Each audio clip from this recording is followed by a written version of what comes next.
Good morning, guys. Today we see third chapter. The third chapter is glimpses of the past. What is mean by glimpses of the past?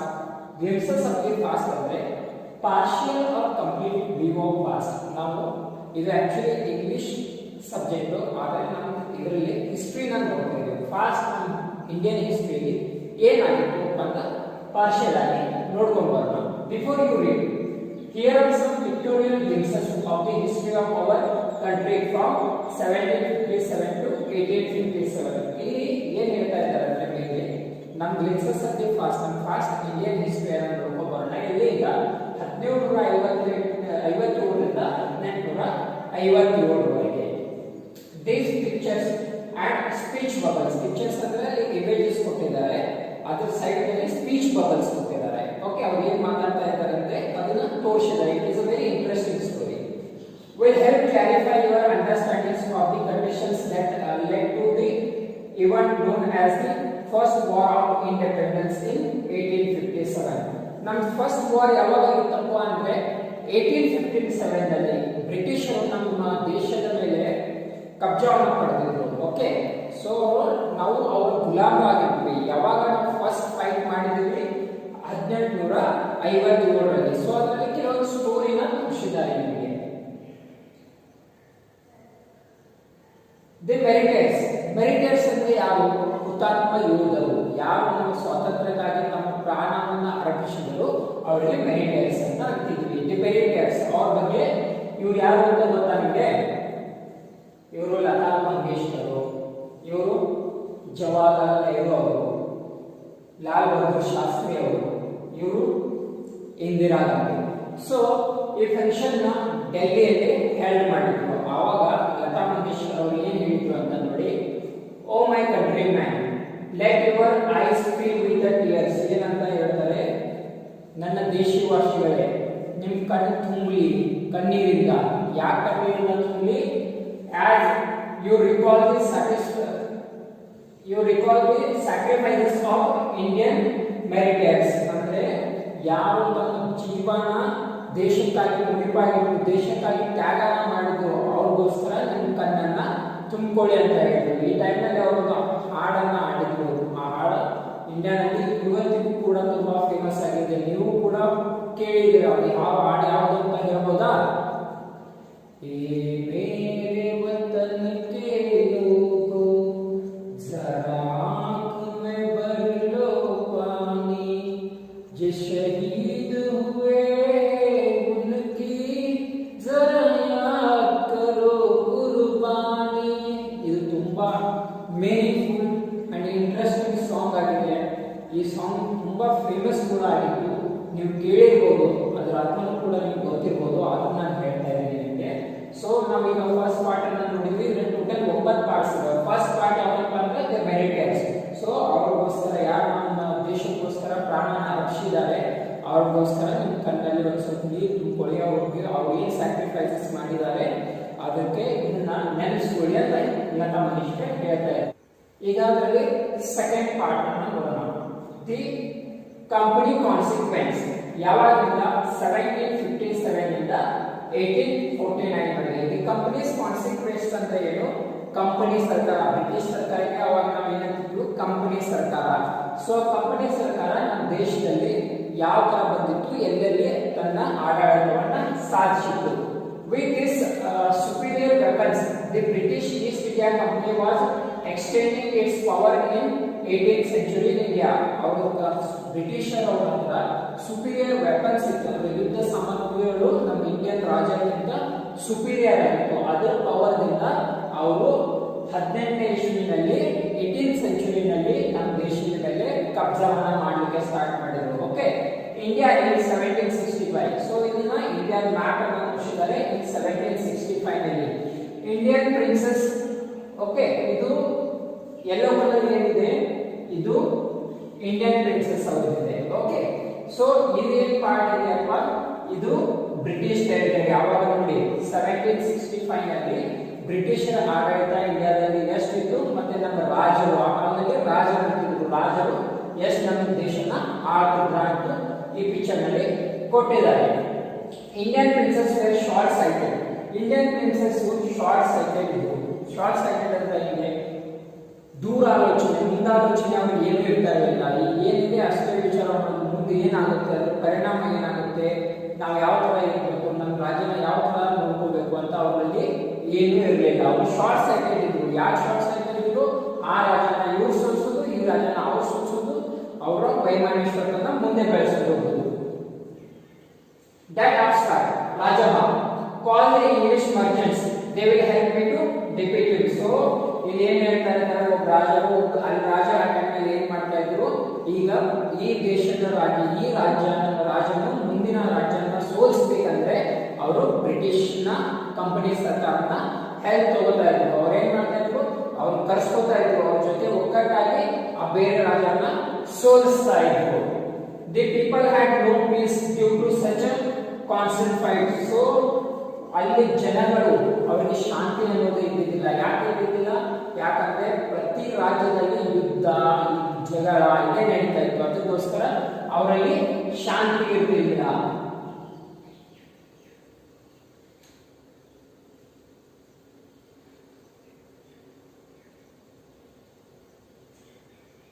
The rivalries helped the East India Company and could easily subdue Indian princes one by one. So rivalries ಅಂದ್ರೆ ಏನು, ಇವರು ವೈಮಾನಿಕರು ಒಬ್ಬರಿಗೊಬ್ಬರು ದುಶ್ಮನಿ ಏನು ಸಾಧಿಸ್ತಾ ಇದ್ರು. ಅದರಿಂದ British ಕಂಪನಿಗೆ easy ಆಯ್ತು ಏನ್ ಮಾಡ್ಲಿಕ್ಕೆ, ಒಬ್ಬರಾದ್ಮೇಲೆ ಒಬ್ಬರ ರಾಜನ ಸೋಲಿಸ್ತಾ ಹೋಗಿ ಅವರ ಆಡಳಿತನ ಹೆಚ್ಚು ಮಾಡ್ಕೊಳ್ಳಿಕ್ಕೆ, ಭಾರತವನ್ನ ಅವ್ರ ವಶದಲ್ಲಿ ಪಡೀಲಿಕ್ಕೆ ಅವ್ರಿಗೆ ಈಸಿ ಆಗಿತ್ತು. ಒನ್ ಬೈ ಒನ್ ರಾಜನ ಅವ್ರ ದುಶ್ಮನಿನ ಯೂಸ್ ಮಾಡ್ಕೊಂಡ್ಬಿಟ್ಟು ಸೋಲಿಸ್ತಾ ಹೋಗ್ಬಿಟ್ರು. A far-seeing ruler like brave Tipu of Mysore fought the British till he died fighting. So Tipu Sultan, Mysuru ಗೊತ್ತಿರಬಹುದಲ್ವಾ, Tipu Sultan ಅಂತ ಬ್ರೇವ್ ರಾಜರು.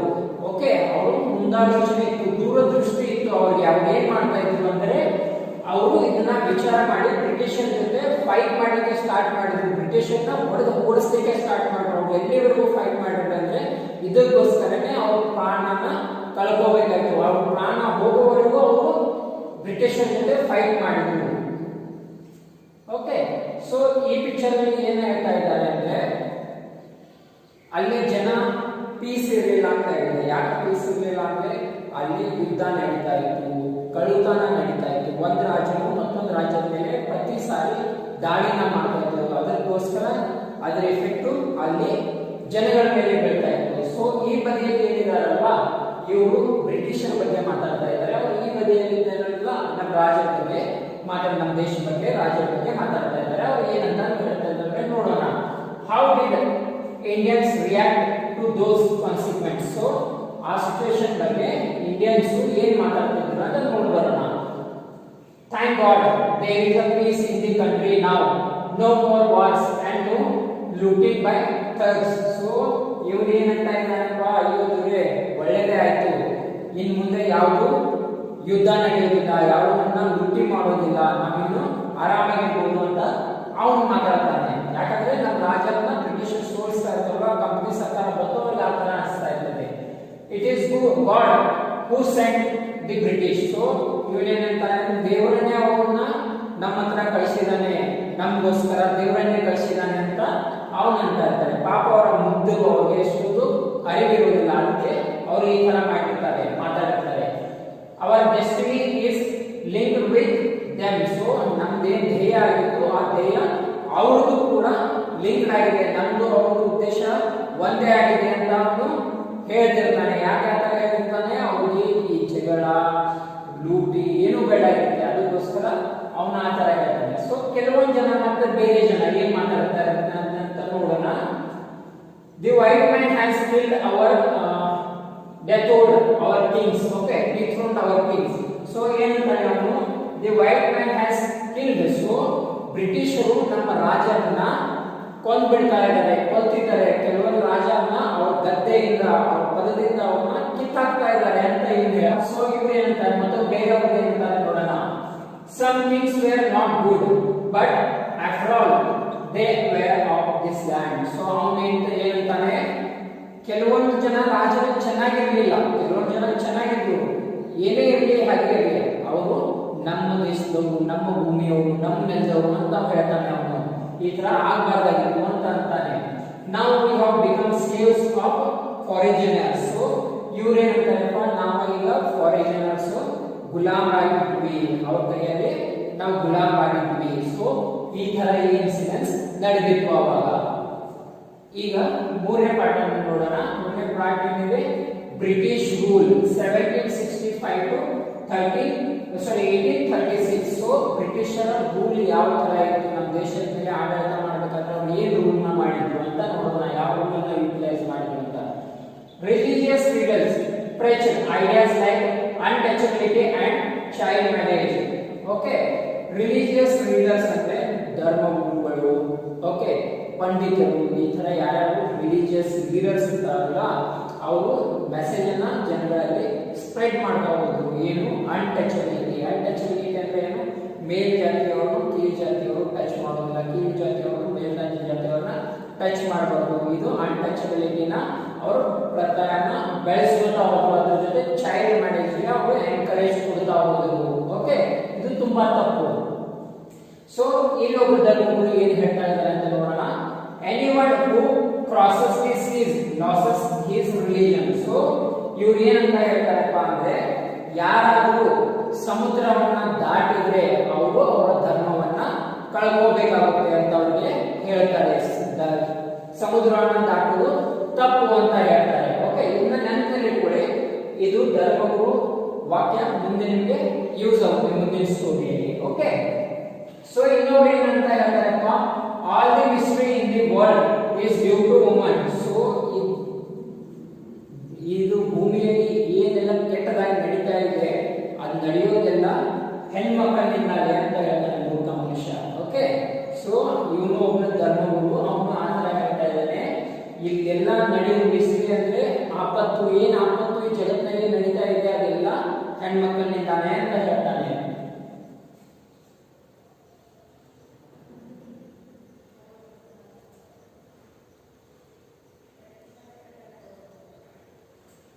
The truth was that Indians had lost self-respect. The British proved them.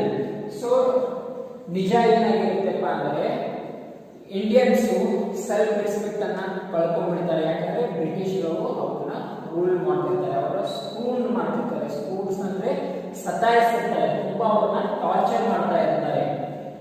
The natives are unworthy of trust. So ಇಲ್ಲಿ ಒಬ್ಬ British man ಮತ್ತೊಬ್ಬ British man ಏನ್ ಹೇಳ್ತಾ ಇದ್ದಾನೆ, ಇಲ್ಲಿರುವ ಜನಗಳು, ಈ ದೇಶದಲ್ಲಿ ಇರುವ ಜನಗಳು ಟ್ರಸ್ಟ್, ಅವ್ರ ಮೇಲೆ ನಂಬಿಕೆ ಇಡ್ಲಿಕ್ಕೆ ಸಾಧ್ಯನೇ ಇಲ್ಲ, ಅವರು ನಂಬಿಕೆ ಇಡೋ ಭರವಸೆ ಅಲ್ಲ ಅಂತ ಮೂರ್ಖ ಮನುಷ್ಯ. ಅವ್ರ ವ್ಯಾಪಾರಕ್ಕಂತ ಬಂದು ನಮ್ಮ ದೇಶದ ಮೇಲೆ ರಾಜ ಮಾಡ್ತಾರೆ, ಮತ್ತು ನಮ್ಮ ದೇಶದ ಜನಕ್ಕೆ ಈ ತರ ಹೇಳ್ತಾ ಇದ್ದಾರೆ. ಓಕೆ, ಮತ್ತೇನಂತ ಹೇಳ ನೋಡಿ, ಇನ್ಕೇಪಬಲ್ ಆಫ್ ಆನೆಸ್ಟಿ, ನಮ್ಮ ಮೇಲೆ ವಿಶ್ವಾಸ ಇಡ್ಲಿಕ್ಕೆ ನಾವು ಅರ್ಹರಲ್ಲ ಅಂತ ಅವನು ಹೇಳ್ತಾನೆ. ಇಲ್ಲೊಬ್ಬ ಇಂಡಿಯನ್ ಮನುಷ್ಯ ಇದ್ದಾನೆ, ಅವನಿಂದ ಹೇಳ್ತಾನೆ ನೋಡಿ, true your honour but I am honest. So ಏನ್ ಹೇಳ್ತಾನೆ, ಸಾಹೇಬ್ರೆ ನೀವು ಹೇಳೋದು ನಿಜ, ಕೈ ಮುಗಿದು ಹೇಳ್ತಾ ಇದ್ದಾರೆ, ನೀವು ಹೇಳೋದು ನಿಜ, ಬಟ್ ನಾನಲ್ಲ, ನೀವು ನನ್ನ ಮೇಲೆ ವಿಶ್ವಾಸ ಇರಬಹುದು ಅಂತ ಹೇಳ್ತಾನೆ. Being merchant, the British wanted quick profits. Their heavy taxes forced farmers to abandon their fields. Okay, so British ವ್ಯಾಪಾರಿಗಳು ಇರ್ತಾರೆ, ವ್ಯಾಪಾರಿಗಳ ಮೇನ್ ಉದ್ದೇಶ ಏನಾಗಿರ್ತದೆ, ಮ್ಯಾಕ್ಸಿಮಮ್ ಪ್ರಾಫಿಟ್, ಅವ್ರಿಗೆ ಉಳಿತಾಯ ಜಾಸ್ತಿ ಮಾಡ್ಕೊಳ್ಬೇಕು ಅಂತ, ಲಾಭ ಜಾಸ್ತಿ ಮಾಡ್ಕೊಳ್ಬೇಕು ಅನ್ನೋದು ಅವರ ಧ್ಯೇಯ ಆಗಿರುತ್ತೆ. ಸೊ ಆ ಧ್ಯೇಯದಿಂದ ಅವ್ರು ಏನ್ ಮಾಡ್ತಾರೆ, ಇಂಡಿಯನ್ ಫಾರ್ಮರ್ಸ್ ಯಾರು ಇರ್ತಾರಲ್ವ ಅವ್ರ ಮೇಲೆ ಹೆವಿ ಟ್ಯಾಕ್ಸಸ್ ಅನ್ನ ಹಾಕ್ತಾರೆ. ಹೆವಿ ಟ್ಯಾಕ್ಸಸ್ ಹಾಕಿದ ಮೇಲೆ ಅವ್ರು ಟ್ಯಾಕ್ಸ್ ತುಂಬಲಿಕ್ಕೆ ಆಗ್ದೇನೆ ಕೆಲವೊಂದು ಜನ ಅವ್ರ ಭೂಮಿನೇ ಬಿಟ್ಬಿಡ್ತಾರೆ, ಅವ್ರ ಕಸಬನ್ನ ಬಿಟ್ಬಿಡ್ತಾರೆ. ಸೊ ಇಲ್ಲಿ ಒಬ್ಬ ಇಂಡಿಯನ್ ಫಾರ್ಮರ್ ಏನಂತ ಇದ್ದಾನೆ ನೋಡಿ, but your man are taking all my crops. So British ರು ಯಾವಾಗ ಟ್ಯಾಕ್ಸ್ ಕೇಳಲಿಕ್ಕೆ ಬರ್ತಾರೆ ಅವಾಗ ಏನಂತಾನೆ, ನೀವು ಟ್ಯಾಕ್ಸ್ ಕೊಡಿ ಅಂತ ಹೇಳ್ತಾ ಇದ್ರಿ, ಆದ್ರೆ ನನ್ನ ಬೆಳೆನ ಎಲ್ಲ ನಿಮ್ ಜನನೇ ತಗೊಂಡೋಗಿದೆ, ನನ್ನ ಟ್ಯಾಕ್ಸ್ ಎಲ್ಲಿಂದ ಕೊಡ್ಲಿ ಅಂತ. ಸೊ ಬ್ರಿಟಿಷ್ ಅವರು ಏನಂತಾರೆ, you are still in arrears, ಅಂದ್ರೆ ಬ್ರಿಟಿಷ್ ಏನಂತ ಹೇಳ್ತಾರೆ, ಅಷ್ಟು ತಗೊಂಡು ಹೋದ್ರು ನಿಂದು ಇನ್ನೂ ಸಾಲ ಮುಟ್ಟಿಲ್ಲ, ನೀನು ಇನ್ನೂ ಸಾಲನಲ್ಲಿ ಇದೆಯಾ. ಏರಿಯರ್ಸ್ ಅಂದ್ರೆ ಸಾಲ. ಓಕೆ, ಏರಿಯರ್ಸ್ ನಲ್ಲಿ ಇದೆಯಾ. If you don't pay next week, ಮುಂದಿನ ವಾರದಲ್ಲಿ ನೀನು ಪೇ ಮಾಡಿದ್ರೆ I will send you to jail. Pay ಮಾಡಿದ್ರೆ ಮಾಡಿದ್ರೆ ನಾನಿನ್ನ ಜೈಲಿಗೆ ಹಾಕ್ಬಿಡ್ತೀನಿ ಅಂತ ಹೇಳ್ತಾರೆ. ಈ ತರ ನಮ್ಮ ರೈತರನ್ನ ಅವ್ರು ಕಾಡಿಸ್ತಿರ್ತಾರೆ ಅವ್ರ ಪ್ರಾಫಿಟ್ಗೋಸ್ಕರ. ಇಷ್ಟೇ ಅಲ್ಲ, still the British invented other methods which gives them more profit. So ಇದಷ್ಟೇ ಅಲ್ಲದೆ ಲ್ಯಾಂಡ್ ಮೇಲೆ ಅಷ್ಟೇ ಹೆವಿ ಟ್ಯಾಕ್ಸಸ್ ಅಂತೆ ಅವ್ರು ಬೇರೆ ಬೇರೆ ಹೊಸ ಹೊಸ ಪದ್ಧತಿಗಳನ್ನ ತಂದ್ರು, ಅದರಿಂದ ಅವ್ರಿಗೆ ಜಾಸ್ತಿ ಆದಾಯ ಬರಬೇಕು ಅಂತ. ಅವ್ರು ಏನ್ ತಿಳ್ತಿದ್ರಪ್ಪ ಅದರಲ್ಲಿ ನೋಡೋಣ. The goods manufactured in England should not have any import duty when brought to India. So ಇವಾಗ ಏನಂತ ಹೇಳ್ತಾನೆ ಒಬ್ಬ ಮನುಷ್ಯ ಬ್ರಿಟಿಷ್ನವನು, ನಮ್ದು ಯಾವ ಗೂಡ್ಸ್ ಬ್ರಿಟಿಷ್ ನಲ್ಲಿ ತಯಾರಾಗುತ್ತೆ, ಅವ್ರ ದೇಶದಲ್ಲಿ ತಯಾರಾಗುತ್ತೆ, ಅದನ್ನ ಯಾವಾಗ ವಾಪಸ್ ಇಂಡಿಯಾಗೆ ತಂದ್ಬಿಟ್ಟು ಮಾರಿ ಅಂತ ಬರ್ತಾರೆ, ಅದರ ಮೇಲೆ ಯಾವುದೇ ತರಹದ ಟ್ಯಾಕ್ಸ್ ಇಲ್ಲ, ಟ್ಯಾಕ್ಸ್ ಹಾಕಬಾರ್ದು. ಅದರಿಂದ ಅವ್ರಿಗೆ ವ್ಯಾಪಾರ ಜಾಸ್ತಿ ಆಗುತ್ತೆ, ವ್ಯಾಪಾರ ಜಾಸ್ತಿ ಅಂದ್ರೆ ದುಡ್ಡು ಜಾಸ್ತಿ ಬರುತ್ತೆ, ಅವ್ರು ಮತ್ತೆ ಜಾಸ್ತಿ ಪ್ರಾಫಿಟ್ ಮಾಡ್ಬೋದು ಅಂತ ಅವನ ಐಡಿಯಾ ಹೇಳ್ತಾನೆ. ಓ ಗುಡ್ ಐಡಿಯಾ ಅಂತ ಬೇರೆ ಬ್ರಿಟಿಷ್ನವನು ಅವ್ರಿಗೆ ಹೇಳ್ತಾನೆ. The East India companies laws begin to cripple Indian industry. So ಈ ತರ ಏನು ಈಸ್ಟ್ ಇಂಡಿಯಾ ಕಂಪನಿ ರೂಲ್ಸ್ ಗಳಿದ್ದು, ಆ ರೂಲ್ಸ್ ಗಳಿಂದ ನಮ್ಮ ದೇಶದ ವ್ಯಾಪಾರಗಳು, ಇಂಡಸ್ಟ್ರಿಗಳು ಕ್ರಿಪಲ್ ಅಂದ್ರೆ ಹೀನಾಯವಾಗಬಹುದು, ಅವಕ್ಕೆ ಬಲ ಕಳ್ಕೊಂಡಂತೆ ಆಗ್ಬೇಕು, ಅವಕ್ಕೆ ವ್ಯಾಪಾರನೇ ಇಲ್ಲದೆ ಮುರಿದು ಹೋಗ್ಬೇಕು.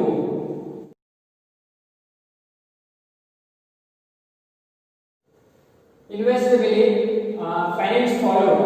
Between 1822 and 1836, 15 lakh Indians died of starvation. So, ಈ ತರ ಎಲ್ಲ ವ್ಯಾಪಾರ ಮುಂದೆ ಹೋದ್ಮೇಲೆ ಬಡತನ ಪೂರ್ತಿ ಭಾರತ ದೇಶದಲ್ಲಿ ಬಂತು. ಸ್ಟಾರ್ವೇಷನ್ ಅಂದ್ರೆ ಏನು? ಹೊಟ್ಟೆಗೆ ಏನಿಲ್ಲದೆ ಸಾಯೋದು, ಓಕೆ, ಉಪವಾಸ ಇರೋದು. ಸೊ ಆವಾಗ ಯಾವ ಟೈಮ್ನಲ್ಲಿ ಅಂದ್ರೆ 1836 ನಲ್ಲಿ around 15 lakhs, just imagine, 15 lakh ಜನ ಉಪವಾಸದಿಂದ ಬಳಗಿ ಸತ್ತೋದ್ರು. ಯಾಕಂದ್ರೆ ಬ್ರಿಟಿಷ್ನವ್ರು ಮಾಡಿದ ರೂಲ್ದಿಂದ ನಮ್ಮ ಕಂಪನಿಗಳು, ನಮ್ಮ ಕೈ ಉದ್ಯೋಗಗಳು ಎಲ್ಲ ಬಂದ್ ಆಗ್ಬೇಕು. ಸೊ ಕ್ರಾಫ್ಟ್ಸ್ ಮ್ಯಾನ್ಗಳು ಇವರೆಲ್ಲ ಡೆಸ್ಟ್ರಾಯ್ ಆಗಿ ಹೋಗ್ಬಿಟ್ರು. ಇದರಲ್ಲಿ ಒಬ್ಬ ಎಕ್ಸಾಂಪಲ್ ಕೊಟ್ಟಿದ್ದಾರೆ.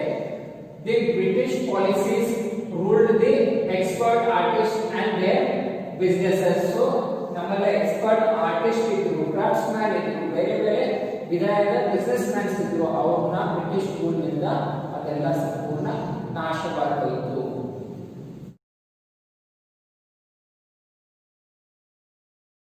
ಇಲ್ಲಿ ಇನ್ನೊಂದು ಸ್ಟೋರಿ ಇದೆ ನೋಡ್ಕೊಂಡು ಬರೋಣ. 4ನೇ ಸ್ಟೋರಿ, ರಾಜಾ ರಾಮ್ ಮೋಹನ್ ರಾಯ್. ಓಕೆ, ಈ story 1772 to 1833. Raja Ram Mohan Roy a learned man from Bengal. So ಇವರು ಶಿಕ್ಷಿತವಾಗಿದ್ರು, ಅಂದ್ರೆ ಅವರು ತುಂಬಾ ಓದಿದ್ರು, ಅವರು ಬೆಂಗಾಲ್ದವರಿದ್ರು. Understood what was wrong with our country. So ಅವರು ತಿಳ್ಕೊಂಡ್ರು ನಮ್ಮ ದೇಶದ ಜೊತೆ ಏನ್ ತಪ್ಪಾಗಿದೆ, ಏನ್ ತಪ್ಪು ನಡೀತಾ ಇದೆ ಅಂತ ಅವ್ರು ತಿಳ್ಕೊಂಡ್ರು. Let us not despise our self. Okay, ನಮ್ಮಲ್ಲೇ ಜಗಳ ಬೇಡ, ನಮ್ಮಲ್ಲೇ ಭೇದ ಭಾವ ಬೇಡ, ನಮ್ಗೆ ಕೀಳು ತಿಳ್ಕೊಳ್ಳೋದು ಬೇಡ ಅಂತ ಅವ್ರು ಹೇಳ್ತಾರೆ. Our ancient culture is great. Okay, ನಮ್ಮ ಕಲ್ಚರ್ ತುಂಬಾ ಗ್ರೇಟ್ ಆಗಿದೆ ಅಂತ ಹೇಳ್ತಾರೆ. And we are capable of greater achievements. So ನಮ್ಮ ಕಡೆ ತುಂಬಾ ಕೆಪಾಸಿಟಿ ಇದೆ, ನಾವು ಗ್ರೇಟರ್ ಅಚೀವ್ಮೆಂಟ್ ಮಾಡಬಹುದು, ಬ್ರಿಟಿಷರ್ಗಿಂತ ಗ್ರೇಟರ್ ಅಚೀವ್ಮೆಂಟ್ಸ್ ನ ಮಾಡಬಹುದು, ಅಂತ ನಮ್ಮ ಹತ್ರ ಕೆಪಾಸಿಟಿ ಇದೆ. We must first reform our country society. So ಅದಕ್ಕೆ ನಾವು ಏನ್ ಮಾಡಬೇಕು, ನಮ್ಮ ಸೊಸೈಟಿ ಏನು ವಿಚಲಿತ ಆಗಿದೆ, ಸೊ ಏನ್ ಬ್ರಿಟಿಷರ ಕೆಳಗಡೆ ಗುಲಾಮರಾಗಿದ್ದಾರೆ, ಅದನ್ನ ರಿಫಾರ್ಮ್ ಮಾಡಬೇಕು, ಮತ್ತೆ ಕನ್ಸ್ಟ್ರಕ್ಟ್ ಮಾಡಬೇಕು ಅಂತ ಹೇಳ್ತಾರೆ.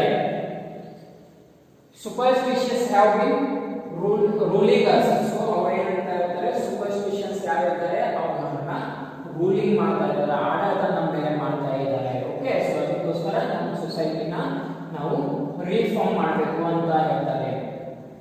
He told his wife Uma. So our wife Uma ಅವರು ಏನು ಹೇಳ್ತಾರೆ ಅವ್ರ ಸೂಪರ್ಸ್ಟಿಷನ್ಸ್ ಬಗ್ಗೆ. Cows are of different colors. So ಆಕಳು ಇರುತ್ತವೆ, ಅವು ಹಸುಗಳು ಬೇರೆ ಬೇರೆ ಕಲರ್ ಆಗಿರ್ತವೆ. But the colour of their milk is the same. So colour of their milk ಅಂದ್ರೆ ಹಾಲಿನ ಕಲರು. ಆಕಳು ಎಲ್ಲರೂ ಬಿಳಿ ಹಾಲನ್ನೇ ಕೊಡ್ತಾವಲ್ವಾ, ಬೇರೆ ಕಲರ್ ಹಾಲು ಕೊಡೋದಿಲ್ವಾ, ಆ ತರ ಹೇಳ್ತಾರೆ. ಆಕಳ ಕಲರ್ ಬೇರೆ ಆದ್ರೂ ಅವು ಕೊಡೋ ಹಾಲು ಮಾತ್ರ, ಕರಿಯೋ ಹಾಲು ಕೂಡ ಬೇರೆ ಆಗಿರುತ್ತೆ ಅಂತ. Different teachers have different opinions. Okay, ಬೇರೆ ಬೇರೆ ಸೂಪರ್ಸ್ಟಿಷನ್ಸ್ ಧರ್ಮಗುರುಗಳು ಅವರು ಬೇರೆ ಬೇರೆ ಒಪಿನಿಯನ್ ಆಗಿರಬಹುದು, but the essence of every religion is the same. So ಆದರೆ ಕೊನೆಯ ಧ್ಯೇಯ ಏನಿದೆ ಅದು ಎಲ್ಲರೂ ಒಂದೇ ಆಗಿದೆ ಅಂತ ಅವರು ಮೆಸೇಜ್ಗೆ ಹೇಳ್ತಾರೆ. He was attracted by science and modern knowledge. So ಅವರು ಸೈನ್ಸ್ ಬಗ್ಗೆ ತುಂಬಾ ಅಟ್ರಾಕ್ಷನ್ ಇರುತ್ತೆ, ಮತ್ತೆ ಮಾಡರ್ನ್ ನಾಲೆಜ್ ಹೊಸ ಹೊಸ ವಿಧಿಗಳನ್ನ ತಿಳ್ಕೊಳ್ಳೋದು ಅವ್ರಿಗೆ ಉತ್ಸುಕ ಬಹಳ ಆಗಿರುತ್ತೆ. Knowledge should be practical and scientific. So ಅವ್ರದ್ದು ಅನ್ನೋ ಉದ್ದೇಶ ಏನಿದೆ, ನಾಲೆಜ್ ಶುಡ್ ಬಿ, ಏನ್ ನಮಗೆ ನಾಲೆಜ್ ಇರುತ್ತೆ ಅದು ಪ್ರಾಕ್ಟಿಕಲ್ ಆಗಿರಬೇಕು, ಸೈಂಟಿಫಿಕ್ ಆಗಿ ಪ್ರೂವ್ ಆಗಿರಬೇಕು. ಸುಮ್ಮನೆ ಏನನ್ನ ಓದೋದು, ಸುಮ್ಮನೆ ಖಾಲಿ ಪುಟ ಓದೋದು ಮಾಡ್ತಿರಲ್ಲ. ಅವ್ರು ಏನು ಓದ್ಬೇಕಾದ್ರೆ ಯಾವುದೇ ನಾಲೆಜ್ ತಗೋಬೇಕಾದ್ರೆ ಅದು ಪ್ರಾಕ್ಟಿಕಲ್ ಆಗಿರಬೇಕು, ಸೈಂಟಿಫಿಕ್ ಆಗಿ ಪ್ರೂವ್ ಆಗಿರಬೇಕು ಅಂತ ಹೇಳ್ತಾರೆ. ಓಕೆ, ಹೀಗೆ ನಾನು ಹೇಳಿದೆ ನಿಮಗೆ ಸೀನ ಕ್ರಾಸ್ ಮಾಡಿಬಿಟ್ರೆ ಒಬ್ಬ ಧರ್ಮಗುರು ಏನ್ ಹೇಳಿದ್ರು, ನೀವು ನಿಮ್ಮ ಧರ್ಮವನ್ನ ಕಳ್ಕೋಬೇಕಾಗುತ್ತೆ. ಮುಂಚೆ ಹೇಳಿದ್ದೆ ನೆನಪಿದೆಯಾ? ಸೊ ಇವ್ರು ಏನ್ ಮಾಡಿದ್ರು ಅಂತ ನೋಡಿ. He crossed the seas and went to England to see what made them British powerful.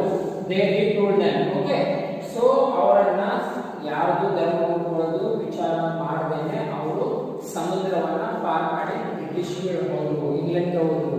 ಯಾಕೆ ಹೋಗಿರಪ್ಪ ಅಂದ್ರೆ ಅವ್ರು ಉತ್ಸುಕ ಆಯ್ತು, ಅವ್ರು ನೋಡ್ಬೇಕಂತ ಆಯ್ತು ಬ್ರಿಟಿಷರ್ನ ಎದಕ್ಕೋಸ್ಕರ ಅವ್ರು ಇಷ್ಟು ಪವರ್ಫುಲ್ ಆಗಿದ್ದಾರೆ. ಸೊ ಅಲ್ಲಿ ಅವರು ಹೋಗಿ ಅದನ್ನ ಅಧ್ಯಯನ ಮಾಡ್ಬೇಕಂತ ಅಲ್ಲಿ ಹೋದ್ರು. ಅವಾಗ ಹೋದಾಗ ಅಲ್ಲಿ ಬ್ರಿಟಿಷರಿಗೆ ಅವ್ರು ಏನ್ ಹೇಳ್ತಾರೆ ಅಂದ್ರೆ, we accept you as a ruler. So ನಾವು ನಿಮ್ಮನ್ನ ಅಕ್ಸೆಪ್ಟ್ ಮಾಡ್ತೀವಿ, ನಮ್ಮ ಆಡಳಿತ ಮಾಡೋರು ನೀವೇ ಬ್ರಿಟಿಷರು ಅಂತ ಮುಂದೆ ಏನ್ ಹೇಳ್ತಾರೆ ನೋಡಿ. And you must accept us as a subject. So ಆದ್ರೆ ನೀವು ನಮ್ಮನ್ನ ನಿಮ್ಮ ಪ್ರಜೆಗಳಂತ ಅಕ್ಸೆಪ್ಟ್ ಮಾಡಿ. ಓಕೆ, ಯಾಕೆ ಹೇಳ್ತಾರೆ, but you must remember the responsibility a ruler owes to his subject. So ಅವಾಗ ಏನ್ ಹೇಳ್ತಾರೆ, ಒಬ್ಬ ಲೀಡರ್ ಆಗಿ ಪ್ರಜೆಗಳ ಬಗ್ಗೆ ನೀವು ಏನು ವಿಚಾರ ಮಾಡಬೇಕು, ಏನು ನಿಮ್ದು ರೆಸ್ಪಾನ್ಸಿಬಿಲಿಟಿ ಇದೆ ಅದನ್ನ ನೀವು ತಲೆಯಲ್ಲಿ ಇಟ್ಕೊಂಡು ನೀವು ರೂಲ್ ಮಾಡಿ, ನಮ್ಮ ಮೇಲೆ ಆಡಳಿತ ಮಾಡಿ ಅಂತ ಅವರಿಗೆ ತಿಳಿಸಿ ಹೇಳ್ತಾರೆ.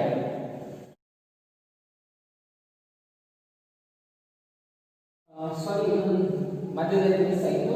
He started newspapers, but the superstitious British stopped them in 1823. So Raja Rammohan Roy ಮಧ್ಯದಲ್ಲಿ ಒಂದು ನ್ಯೂಸ್ ಪೇಪರ್ ನ ಸ್ಟಾರ್ಟ್ ಮಾಡಿದ್ರು. ಆದ್ರೆ ಅವ್ರಿಗೆ ಬ್ರಿಟಿಷರಿಗೆ ಅದರ ಮೇಲೆ ಅನುಮಾನ ಬಂದ್ಬಿಟ್ಟು ಅವರ 1823ನಲ್ಲಿ ಅದು ನ್ಯೂಸ್ ಪೇಪರ್ ನ ಬಂದ್ ಮಾಡಿಬಿಟ್ರು.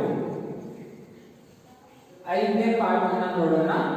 5ನೇ ಪಾರ್ಟ್ ಇದೆ ಆಪರೇಷನ್. ಇದನ್ನ 1765 ಇಂದ 1835 ವರೆಗೆ ಆಪರೇಷನ್ ಅಂದ್ರೆ ಹಾಸ್ಪಿಟಲ್ ನಲ್ಲಿ ಮಾಡ್ತಾರಲ್ವಾ ಅದು ಆಪರೇಷನ್ಸ್ ಅಂದ್ರೆ ಅವರು ಒಂದು ಏನಾದ್ರು ಪ್ಲಾನ್ ಮಾಡ್ತಾರೆ, ಆ ಪ್ಲಾನ್ ಅನ್ನ ವರ್ಕೌಟ್ ಮಾಡ್ತಾರೆ. ವರ್ಕೌಟ್ ಯಾಕೆ ಮಾಡ್ತಾರೆ, ಸಪೋಸ್ ಒಂದೇನಾದ್ರು ಎಸ್ಕೇಪಿಂಗ್ ಮೆಕ್ಯಾನಿಸಮ್ ನೋಡ್ಬೇಕಂತ ಹೇಳಿದಿಲ್ಲ, ಅದಕ್ಕೆ ಪ್ರೀ ಪ್ಲಾನ್ ಮಾಡ್ತೀರಾ, ಆಪರೇಷನ್ ಮಾಡ್ತೀರಾ, ಆಪರೇಷನ್ ನಲ್ಲಿ ನೀವು ಡಿಸೈನ್ ಮಾಡ್ಕೊತೀರಾ, ಅಲ್ಲಿಂದ ನೀವು ಎಸ್ಕೇಪ್ ಆಗಲಿಕ್ಕೆ ಏನು ಸಾಧ್ಯ ಅಂತ ಅದನ್ನ plan ಮಾಡ್ಕೊತೀರಾ. But the British continued to operate Indians.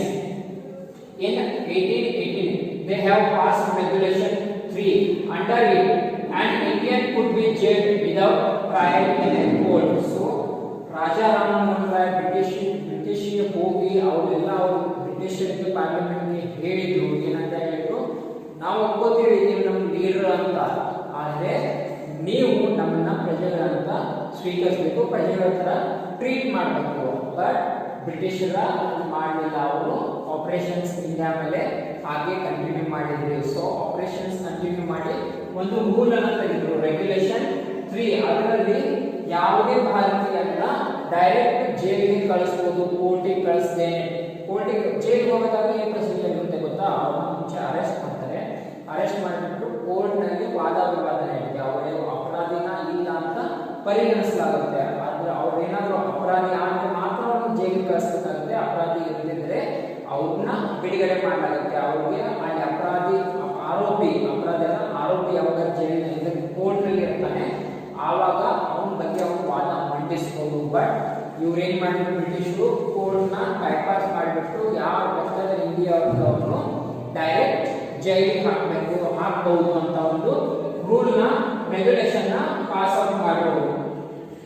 All the time British officers in India draw big salaries and also made fortunes in private businesses. So ಇದೇ ಟೈಮ್ ನಲ್ಲಿ ಏನು ಮಾಡಿದ್ರು ಬ್ರಿಟಿಷರು ದೊಡ್ಡ ದೊಡ್ಡ ಹುದ್ದೆಗಳಿದ್ದು ದೊಡ್ಡ ದೊಡ್ಡ amount means biggest salary maximum ಸ್ಯಾಲರಿನ ಡ್ರಾ ಮಾಡ್ಕೊತಾ ಇದ್ರು. ಅಷ್ಟೇ ಅಲ್ಲದೆ ಅವ್ರ ಸ್ವಂತ ಇಲ್ಲಿ ವ್ಯಾಪಾರನ ಕೂಡ ಮಾಡಿ ಅವರು ದುಡ್ಡು ಮಾಡ್ಕೊತಾ ಇದ್ರು ಭಾರತದಲ್ಲಿ.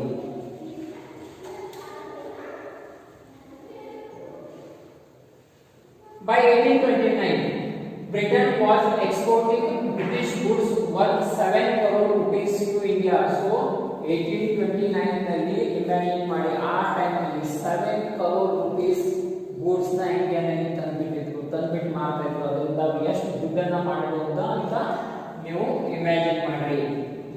The British proposed on the companies loot while Indian industries begin to die. So ಬ್ರಿಟಿಷರು ಇಂಡಿಯಾನ ಲೂಟ್ ಮಾಡ್ತಾ ಇದ್ರು. ಯಾವಾಗ ನಮ್ಗೆ ಇಂಡಿಯಾ ಬೇರೆ ಇಂಡಸ್ಟ್ರಿಗಳು ಸಾಯ್ತಾ ಇದ್ವು, ಯಾಕಂದ್ರೆ ಬ್ರಿಟಿಷ್ ರೂಲ್ ನಿಂದ ನಮ್ಮ ಇಂಡಸ್ಟ್ರೀಸ್ ಎಲ್ಲ ಮುಚ್ಚೋಗ್ತಾ ಇದ್ವು. ಆ ಟೈಮಲ್ಲಿ ಅವರು ಮ್ಯಾಕ್ಸಿಮಮ್ ಪ್ರಾಫಿಟ್ ನ ಗೇನ್ ಮಾಡ್ಕೊತಾ ಇದ್ರು. ಗವರ್ನರ್ ಜನರಲ್ ಬೆಂಟಿಂಗ್ ರಿಪೋರ್ಟ್ ಇವರು ಒಬ್ಬರ ಗವರ್ನರ್ ಇದ್ರು, ಜನರಲ್ ಬೆಂಟಿಂಗ್ ಅಂತ. ಅವರು ಯಾವಾಗ ಇಂಗ್ಲೆಂಡ್ಗೆ ವಾಪಸ್ ಹೋಗ್ತಾರೆ ಅವರು ರಿಪೋರ್ಟ್ ಮಾಡ್ತಾರೆ. The boards of the cotton weavers are bleaching the plains of India. Okay, so ನಾವು ಇಂಡಿಯಾದಲ್ಲಿ ಮ್ಯಾಕ್ಸಿಮಮ್ ಪ್ರಾಫಿಟ್ ನ ಮಾಡ್ತಾ ಇದ್ವಿ. ಅಲ್ಲಿ ಇಂಡಸ್ಟ್ರಿಗಳೆಲ್ಲ ಮುಚ್ಚೋಗ್ತಾ ಇದ್ದಾವೆ, ನಾವು ಮ್ಯಾಕ್ಸಿಮಮ್ ಗೇನ್ ಅನ್ನ ಮಾಡ್ತಾ ಇದ್ವಿ ಅಂತ ಅವ್ರು ಹೇಳ್ತಾರೆ. ಸೊ ಆರನೇ ನೋಡೋಣ, dissatisfaction from 1835 to 56. So satisfaction versus dissatisfaction. Okay, ಕೆಲವು ಜನ ಡಿಸ್ಸ್ಯಾಟಿಸ್ಫೈ ಆಗ್ತಾ ಇದ್ರು. ಯಾವ ಕಾರಣಕ್ಕೋಸ್ಕರ ಡಿಸ್ಸ್ಯಾಟಿಸ್ಫೈ ಆಗ್ತಾ ಇದ್ರು ನೋಡಿ. Education in India was in fashion and Sanskrit in 1835. A Englishman named Macaulay suggested a change. Okay, so ಇಂಡಿಯಾದಲ್ಲಿ 1835 ನಲ್ಲಿ ಎಜುಕೇಶನ್ ಯಾವುದಲ್ಲಿತ್ತು, ಒಂದು ಫ್ಯಾಷನ್ ನಲ್ಲಿ ಇತ್ತು, ಮತ್ತೊಂದು ಸಂಸ್ಕೃತ್ ನಲ್ಲಿ ಇತ್ತು. ಆವಾಗ ಮ್ಯಾಕ್ಸಿಮಿ ಏನ್ ಮಾಡ್ತಾರೆ, ಸೊ ಒಂದು ಚೇಂಜ್ ಅನ್ನ ಸಜೆಸ್ಟ್ ಮಾಡ್ತಾರೆ. ಏನ್ ಚೇಂಜ್ ಅನ್ನ ಸಜೆಸ್ಟ್ ಮಾಡ್ತಾರೆ ನೋಡೋಣ. We should speak natives through the English language. Okay, ಅವ್ರು ಏನಂತ ಹೇಳ್ತಾರಪ್ಪ ಅಂದ್ರೆ ನಾವು ಭಾರತೀಯರಿಗೆ ಇಂಗ್ಲಿಷ್ ಅನ್ನ ಕಲಿಸೋಣ. ಓಕೆ, ಸೊ ಅವಾಗ ಬೇರೆ ಇಂಗ್ಲಿಷ್ ಕೂಡ ಅವ್ರು ಅಗ್ರಿ ಅಂತ ಹೇಳ್ತಾರೆ. ಯಾಕೆ ಉದ್ದೇಶ ಆಗಿರುತ್ತೆ, ಸೊ ಇವರು ವ್ಯಾಪಾರನ ಇವರು ಆಡಳಿತನ ಮತ್ತಷ್ಟು ಹೆಚ್ಚು ಮಾಡಲಿಕ್ಕೆ ಇಂಡಿಯಾದಲ್ಲಿ. ಯಾಕಂದ್ರೆ there was a language discrimination. Okay, ಇವರು ಏನ್ ಹೇಳ್ತಾ ಇದ್ರು ನಮ್ಮ ಇಂಡಿಯನ್ಸ್ಗೆ ಪೂರ್ತಿ ತಿಳಿತಾ ಇರಲಿಲ್ಲ. ಇಂಡಿಯನ್ಸ್ ಏನ್ ಹೇಳ್ತಾ ಇದ್ರು ಅವರು ಬ್ರಿಟಿಷರಿಗೆ ತಿಳಿತಾ ಇರಲಿಲ್ಲ. ಸೊ ಅದಕ್ಕೋಸ್ಕರ middle level workers, low level workers ನ ಅವ್ರಿಗೆ ಕ್ರಿಯೇಟ್ ಮಾಡ್ಕೊಳ್ಳಿಕ್ಕೆ, ಇದನ್ನ ಮಿಡಲ್ ಮ್ಯಾನ್ ನ ಕ್ರಿಯೇಟ್ ಮಾಡ್ಕೊಳ್ಳಿಕ್ಕೆ ಅವರು ಇಂಗ್ಲಿಷ್ ಅನ್ನ ಇಲ್ಲಿ ಸ್ಟಾರ್ಟ್ ಮಾಡೋಣ ಅಂತ ಹೇಳ್ತಾ ಇದ್ದಾರೆ. ಆದ್ರೆ ನಮ್ಮ ಜನ ಏನು ವಿಚಾರ ಮಾಡ್ತಿಲ್ಲ ಅಂತ ನೋಡೋಣ. English education producer clerk to whom British gave pretty jobs under them. Okay, so ಇದೇ ನಾನು ಹೇಳಿದೆ. ಸೊ ಅವ್ರು ಯಾಕೆ ವಿಚಾರ ಮಾಡ್ತಾರಪ್ಪ ಅಂದ್ರೆ ಪ್ರೆಟಿ ಜಾಬ್ ಅಂದ್ರೆ ಸಿಟಿ ಜಾಬ್, ಕ್ಲರ್ಕ್ ಬೇರೆ ಯಾವ ಇರೋದು ಅಂತ ಅವರು ಅದನ್ನ ನಮಗೆ ಕೊಡ್ಲಿಕ್ಕೆ ಏನೇನು ಮಾಡಿದ್ರು, ನಮ್ಮಲ್ಲಿ ಇಂಗ್ಲಿಷ್ ಅನ್ನ ತರಬೇಕು ಅಂತ ಮಾಡಿದ್ರು. ನಮ್ಮ ಜನರಿಗೆ ಏನಂತ ವಿಚಾರ ಮಾಡ್ತಾರೆ ನೋಡೋಣ. We must educate our brothers. ಒಬ್ಬನೇನಂತಾನೆ ಇಲ್ಲಪ್ಪ ಇಂಗ್ಲಿಷ್ ಕಲಿಬೇಕು, ನಾನು ನಮ್ಮ ಬ್ರದರ್ಸ್ಗೆ ಕಲಿಸಬೇಕು, ನಾವು ನಿಮ್ಮ ಬ್ರದರ್ಸ್ಗೆ ಕಲಿಸಿ. We must educate our brothers ಅಂತ ಹೇಳ್ತಾನೆ. ಮತ್ತೊಬ್ಬ ಏನಂತ ಹೇಳ್ತಾನೆ, and try to improve their material conditions. ನಾವು ಓದ್ಬೇಕು, ಇಂಗ್ಲಿಷ್ ನಾವು ಓದ್ಬೇಕು, ತಿಳ್ಕೊಬೇಕು, ಅದೆಲ್ಲ ತಿಳ್ಕೊಂಡು ನಮ್ಮ ಮಟೀರಿಯಲ್ ಕಂಡೀಷನ್ ಕ್ವಾಲಿಟಿ ಏನಿದೆ ಅದನ್ನ ಇಂಪ್ರೂವ್ ಮಾಡಬೇಕು ಅಂತ ಹೇಳ್ತಾನೆ. For that we must convey our grievances to the British parliament. So ನಮ್ಮ ಗ್ರೀವಿಯನ್ಸಸ್ ಏನಿದೆ ಅದನ್ನ ನಾವು ಗವರ್ಮೆಂಟ್ಗೆ ಹೇಳ್ಬೋದು ಇಂಗ್ಲಿಷ್ ಕಲಿತರೆ. ಓಕೆ, ಅದಕ್ಕೋಸ್ಕರ ನಮ್ಮ ಗ್ರೀವಿಯನ್ಸ್ ನ ಹೇಳ್ಬೋದು ಅಂತ ಮತ್ತೊಬ್ಬರಿಗೆ ಹೇಳ್ತಾರೆ. ಇಲ್ಲಿ ನೋಡಿ, ಮುಂಚೆ ನಾನು ನಿಮ್ಗೆ ಕ್ವಶನ್ ಮ್ಯಾಪ್ನ ಬುಕ್ನಲ್ಲಿ ಈಗಿನ ಮ್ಯಾಪ್ನ ಕಂಪೇರ್ ಮಾಡಿ ನೋಡಿ. ಆವಾಗ ಬ್ರಿಟಿಷರ ಆಡಳಿತ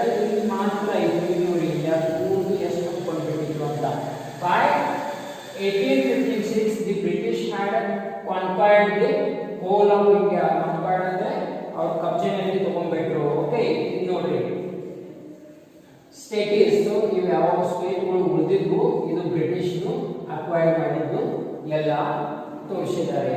ಓಕೆ,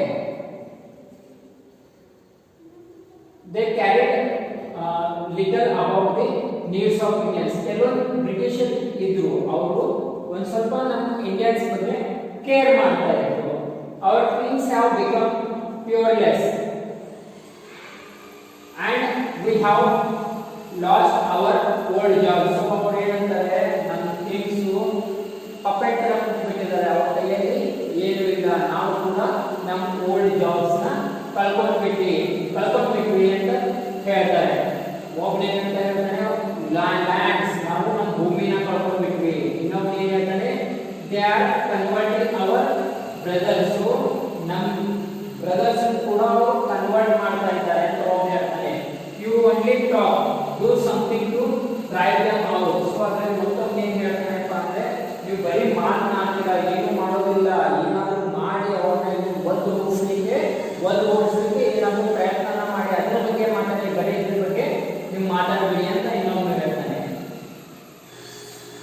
ಸೊ 7th ಪಾರ್ಟ್ ಏನಿದೆ ಅಂತ ನೋಡಿ, ದಿ ಸ್ಪಾರ್ಕ್ಸ್ ಅಂದ್ರೆ ಸ್ಪಾರ್ಕ್ ಆಗೋದು. ಗಣೇಶ ಚತುರ್ಥಿಯಲ್ಲಿ ನಾವು ಸ್ಪಾರ್ಕ್ಸ್ ಅನಿಸ್ತೀವಲ್ವಾ, ಹಾಗಾಗಿ ಆ ಥರ ಸ್ಪಾರ್ಕ್ಸ್ ಆಗೋದು. ಆ ಸ್ಪಾರ್ಕ್ ಯಾವಾಗ ಇದೆ ಅಂತ ನೋಡೋಣ. 1855 ಇಂದ 1857 ನಲ್ಲಿ ಸ್ಪಾರ್ಕ್ಸ್ ಆಗಲಿಕ್ಕೆ ಇಂಡಿಯಾದಲ್ಲಿ ಸ್ಟಾರ್ಟ್ ಆಯಿತು. Taxes continue to rule the peasants in the Bengal. The Santhal who had lost their lands under new land rule become despite. In 1855 they rose in rebellion and massacred Europeans and their supporters alike. So our taxes ಏನಿದೆ ಅದು continue ruled ಆಗ್ತಾ ಹೋಗ್ತಾ ಇತ್ತು. Tax ಏನಿದೆ ಅದೇ ತರ ಹೋಗ್ತಾ ಇತ್ತು. ಸೊ ಜನಗಳು ಅದರಿಂದ ಬೇಸರ ಪಟ್ಟು ವೆಸ್ಟ್ ಬೆಂಗಾಲ್ನಲ್ಲಿ ಅವರನ್ನ ಪ್ಲಾನ್ ಅನ್ನ ಮಾಡ್ತಾ ಇದ್ರು.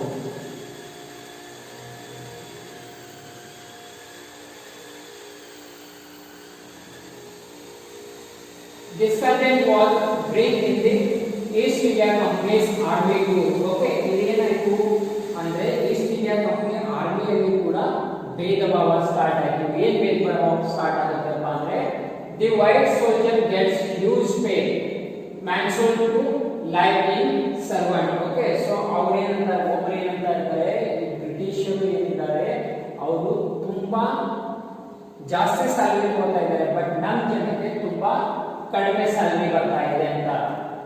Y we get patience and low promotions. Okay, so ಅದಷ್ಟೇ ಅಲ್ಲ, ನಮಗೆ ಪ್ರಮೋಷನ್ ಆಗಲಿ, ನಮಗೆ ಇದನ್ನಾಗಲಿ ತುಂಬಾ ಸ್ಲೋ ಆಗೋಗುತ್ತೆ, ಅವ್ರದ್ದು ತುಂಬಾ ಫಾಸ್ಟ್ ಆಗುತ್ತೆ ಅಂತ ಇನ್ನೊಬ್ರು ಹೇಳ್ತಾನೆ.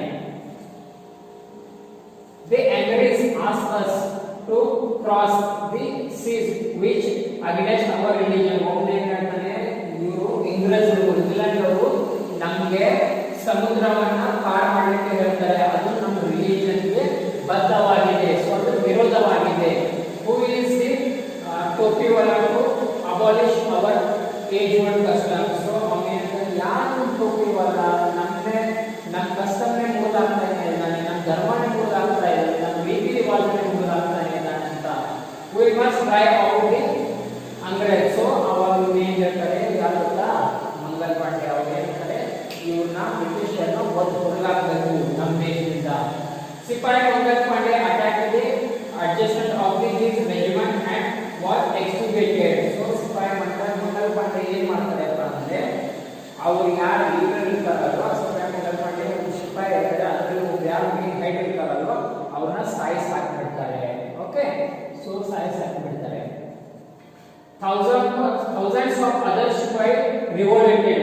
They were prepared of their uniforms. Okay, so ಇವರಷ್ಟೇ ಅಲ್ಲದೆ ಸಾವಿರಾರು ಸಿಪಾಯಿಗಳು ಕೂಡ ಇದೇ ತರ ಮಾಡ್ತಾರೆ. ಸೊ ಅವರಲ್ಲಿ ಡಿಸ್ಸ್ಯಾಟಿಸ್ಫ್ಯಾಕ್ಷನ್ ಸ್ಟಾರ್ಟ್ ಆಗಿಬಿಡುತ್ತೆ. ಓಕೆ, ಸಿಪಾಯಿಗಳ ಮತ್ತೆ ಇಂಗ್ರೇಜರ ಮಧ್ಯೆ ಒಂದು ದೊಡ್ಡ ಯುದ್ಧದ ಮೋಡೆ ಸ್ಟಾರ್ಟ್ ಆಗಿಬಿಡುತ್ತೆ, ಜಗಳ ಸ್ಟಾರ್ಟ್ ಆಗಿಬಿಡುತ್ತೆ.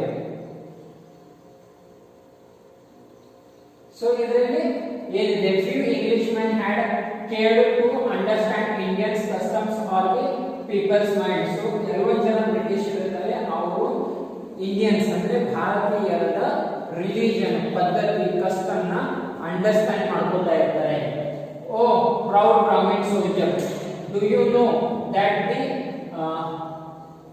grease on the bullet you have to buy is made from the fat of the cows and pigs? So ಆ ಟೈಮ್ ಅಲ್ಲಿ ಏನ್ ಬುಲೆಟ್ ಬರ್ತಾ ಇತ್ತಲ್ಲ, ಬುಲೆಟ್ ಮೇಲೆ ಒಂದು ಗ್ರೇಸ್ ಬರ್ತಾ ಇತ್ತು. ಗ್ರೇಸ್ ಅದನ್ನ ಬಾಯಿನ ತೆಗೆದ್ಬಿಟ್ಟು ಬಂದೂಕಿನಲ್ಲಿ ಹಾಕಿ ಹೊಡೆಯಬೇಕಾಗ್ತಿತ್ತು. ಆ ಬುಲೆಟ್ ಗ್ರೇಸ್ ಏನಿರುತ್ತೆ, ಆ ಗ್ರೇಸು ಕೌ ಅಂದ್ರೆ ಆಕಳು ಅಥವಾ ಹಂದಿಯ ಚರ್ಬಿಯನ್ನ ಯೂಸ್ ಮಾಡಿ ಮಾಡ್ತಿದ್ರು. ಸೊ ಅವಾಗ ಹೋದ್ರೆ ಏನಂತಾರೆ, ಓ ಬ್ರಾಹ್ಮಣ ನಿಮ್ಗೆ ಗೊತ್ತಿದೆಯಾ, ನೀವು ಯಾವ ಬಾಯಿ ಹಿಡಿದ ಬುಲೆಟ್ ಅನ್ನ ಕಸ್ತಿ ಅಲ್ವಾ, ಆ ಬುಲೆಟ್ ಏನ್ ಗ್ರೇವ್ ಇದೆ, ಮೇಲಿನ ಲೇಯರ್ ಇದೆ, ಆ ಲೇಯರ್ ಆಕಳು ಅಥವಾ ಹಂದಿಯ ಚರ್ಬಿಯಿಂದ ಮಾಡಲಾಗಿರುತ್ತೆ ಅಂತ.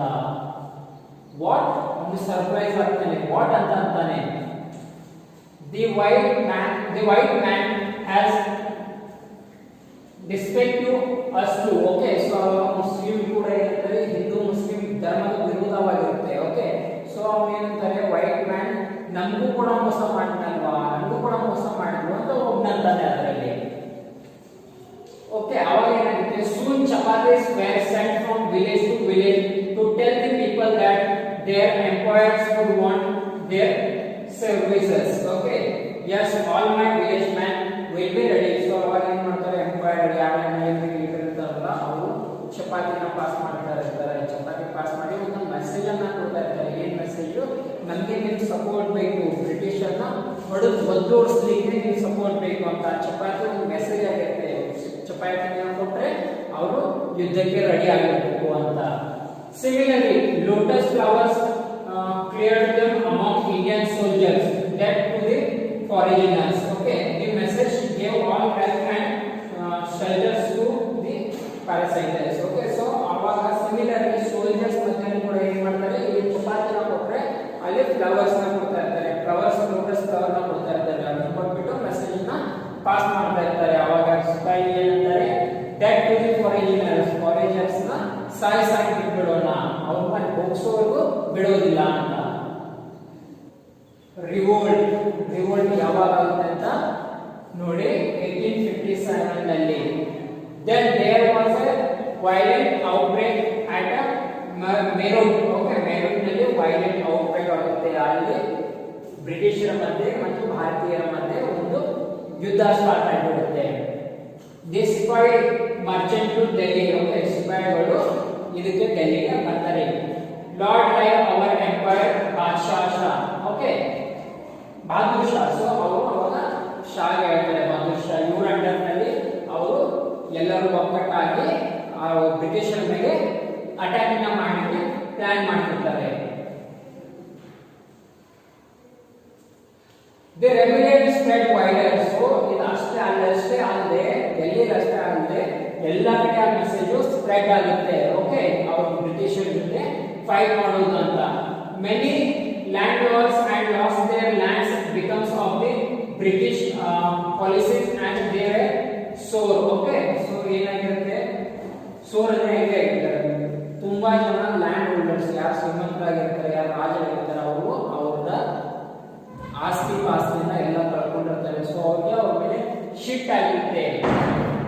The white man's rule must end. So ಅದ್ರಲ್ಲಿ ಕೆಲವೊಂದು ಜನ ಏನಂತಾರೆ, ಈ ವೈಟ್ ಮ್ಯಾನ್ ಬ್ರಿಟಿಷರ್ ಏನಿದ್ದಾರೆ ರೂಲ್ಸ್ ನ ಆಡಳಿತನ ಬಂದ್ ಮಾಡಿಬಿಡಬೇಕು, ತೆಗೆದಾಕ್ಬೇಕು ಅಂತ. Yes we will help you. So ಅವಾಗ ಏನ್ ಹೇಳ್ತಾರೆ, ರಾಜಾರಾಮ್ ಅಂದ್ರೆ ನಾವು ಕೂಡ ನಿಮ್ಗೆ ಹೆಲ್ಪ್ ಮಾಡ್ತೀವಿ ಅಂತ. ಅವರಷ್ಟೇ ಅಲ್ಲ, ಅದೇ ತರ ತುಂಬಾ ಜನ ಒಕ್ಕಟ್ಟಾಗ್ತಾರೆ. ಆವಾಗ 1857 ನಲ್ಲಿ ಸ್ಪಾರ್ಕ್ ಸ್ಟಾರ್ಟ್ ಆಗುತ್ತೆ, ಯುದ್ಧದ spark. The fight for freedom. So ಮೊದಲ ಫ್ರೀಡಮ್ ಫೈಟ್ ಯಾವಾಗ ಸ್ಟಾರ್ಟ್ ಆಯಿತು ಭಾರತದಲ್ಲಿ ಅಂದ್ರೆ 1857 ನಲ್ಲಿ. Many farmers ruled like Begum Hazrat Mall of Lucknow were bitter. Okay, so Begum ಅವರು ಲಕ್ನೋದವರು, ಅವರು ಕೂಡ ಏನಂತ ಹೇಳ್ತಾರೆ, the white man has taken away my Kingdom. So ಅವ್ರು ಏನಂತ ಹೇಳ್ತಾರೆ, ಇವ್ರ ತರನೇ ತುಂಬಾ ಜನ ಬೇಗಂಗಳು ಅಂದ್ರೆ ರಾಣಿಗಳು. ಓಕೆ, ಸೊ ಅವ್ರು ಏನಂತ ಹೇಳ್ತಾರೆ, ಈ ವೈಟ್ ಮ್ಯಾನ್ ನಮ್ಮ ಕಿಂಗ್ಡಮ್, ನಮ್ಮ ರಾಜ್ಯವನ್ನೇ ನಮ್ಮಿಂದ ಕಿತ್ಕೊಂಡ್ಬಿಟ್ರು. ಈ ತರ ತುಂಬಾ ರಾಣಿಗಳು ದುಃಖದಲ್ಲಿ ಇರ್ತಾರೆ. ಕೆಲವೊಂದು ಜನ ಏನ್ ಹೇಳ್ತಾರೆ, popular leader like ಮೌನಾಲಿ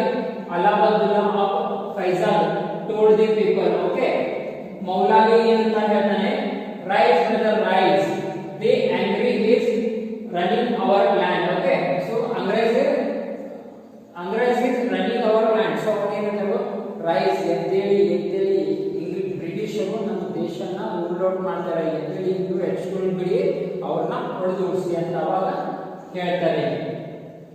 they join the upstream against the ಫಾರಿಜಿಯನ್ಸ್. ಓಕೆ, ಇವರು ಡೈಗ್ರಾಮ್ ಮಾಡಿರೋಂಥವ್ರು ಎಷ್ಟು ಜನ ಇದ್ರು, ಅವರು ಫಾರಿಜಿಯನ್ಸ್ ನ ಓಡಿಸಲಿಕ್ಕೆ ಎಲ್ಲರೂ ಬಂದಾಗ್ತಾರೆ. The people rose everywhere in Bellary, Kanpur and Allahabad. So ಎಲ್ಲರೂ ರೋಸ್ ಅನ್ನ ಪಾಸ್ ಮಾಡ್ತಾರೆ ಇದಕ್ಕೋಸ್ಕರ ಬಳ್ಳಾರಿ, ಕಾನ್ಪುರ್ ಮತ್ತೆ ಅಲಹಾಬಾದ್ ನಲ್ಲಿ. Azimullah Khan told to Tatya Tope. Okay, Azimullah Khan Tatya ಟೋಪೆಗೆ ಏನಂತ ಹೇಳ್ತಾರೆ, we should have a person. Azimullah Khan told to Tatya ಟೋಪೆ. Azimullah Khan Tatya ಟೋಪೆಗೆ ಏನು ಹೇಳ್ತಾರೆ, we should have a Peshwe Nana Sahib as our leader in this war of independence. So ಏನು ಹೇಳ್ತಾರೆ, ನಾನಾ ಸಾಹೇಬ್ ಅವರೇ ನಮಗೆ ಪೇಶ್ವೆ ಅವರು ಬೇಕು. ಯಾಕೆ ಬೇಕು, ಈ ಯುದ್ಧದಲ್ಲಿ ಬ್ರಿಟಿಷರ್ನ ಸೋಲಿಸಲಿಕ್ಕೆ ಅಂತ. 80-year-old Kumar Singh of Bihar received a bullet in his wrist. So 80 ವರ್ಷದವರು ಬಿಹಾರದವರು ಕುಮಾರ್ ಸಿಂಗ್ ಅಂತ ಅವರ ರಿಸ್ಟ್ ಗೆ ಬುಲೆಟ್ ಆಗುತ್ತೆ. ಓಕೆ, ಬುಲೆಟ್ ಆದಾಗ ಅವ್ರು ಏನ್ ಹೇಳ್ತಾರೆ, ಬದಲಾಗ this is my last offering to you. So ಅವ್ರು ಏನ್ ಹೇಳ್ತಾರೆ, ನನ್ನ ಲಾಸ್ಟ್ ನಮ್ಮನಂತೆ ಮತ್ತೆ ನಿಮಗೆ ನಾನು ನಿಮಗೋಸ್ಕರ ಮಾಡಿದಿಷ್ಟು ಮಾಡಿದ್ದೀನಿ, ಇನ್ನು ನಾನು ಹೋಗ್ತಾ ಇದ್ದೀನಿ ಅಂತ. ಓಕೆ, ಅವ್ರಿಗೆ ರಿಸ್ಟ್ ಬುಲೆಟ್ ಇಟ್ಟಿರುತ್ತಲ್ವಾ, ಅವ್ರು ಸಾಯ್ತಾ ಇರ್ತಾರೆ. ಸಾಯ್ಬೇಕಾದ್ರೆ ಕೊನೆ ಗಡಿಯಲ್ಲಿ ಮದರ್ ಗಂಗಾಗೆ ಹೇಳಿದ ಮಾತು, it is my last offering ಅಂತ. ಈ ತರ ನಮ್ಮ ಮೊದಲ ಫ್ರೀಡಮ್ ಫೈಟ್ ಇನ್ ಯಾವಾಗ ಸ್ಟಾರ್ಟ್ ಆಗಿತ್ತಪ್ಪ ಅಂದ್ರೆ 1857 ನಲ್ಲಿ ಸ್ಟಾರ್ಟ್ ಆಗಿತ್ತು. ಗೊತ್ತಾಯ್ತಲ್ಲ ಮಕ್ಕಳ, ಯಾವ ತರ ಬ್ರಿಟಿಷರ್ ನಮ್ಮ ದೇಶದಲ್ಲಿ ಬಂದ್ಬಿಟ್ಟು ನಮ್ಮ ಮೇಲೆ ರಾಜ್ಯನ ಪ್ರಾರಂಭ ಮಾಡಿದ್ರು, ನಮ್ಮ ಮೇಲೆ ರೂಲ್ ಮಾಡಲಿಕ್ಕೆ ಸ್ಟಾರ್ಟ್ ಮಾಡಿದ್ರು. ರೂಲ್ ಮಾಡಿ ಕಿಂಗ್ಡಮ್ ಟು ಕಿಂಗ್ಡಮ್, ಒಂದು ರಾಜ್ಯದಿಂದ ಮತ್ತೊಂದು ರಾಜ್ಯಕ್ಕೆ ಹೋಗ್ತಾ ರಾಜ್ಯವನ್ನ ಸಾಯಿಸ್ತಾ ಹೋದ್ರು. ಆಮೇಲೆ ಫಾರ್ಮರ್ಸ್ಗೆ, ಬಿಸ್ನೆಸ್ಗೆ ಯಾವ ತರ ತೊಂದರೆ ಕೊಟ್ಟರು. ಯಾವಾಗ ನಮ್ಮ ಜನ ಎದ್ದೆದ್ಕೊಳ್ತು ಆವಾಗ ಫಸ್ಟ್ ಫೈಟ್ ಆಯ್ತು. ಯಾವಾಗ ಅಂದ್ರೆ 1857 ನಲ್ಲಿ. Thank you guys.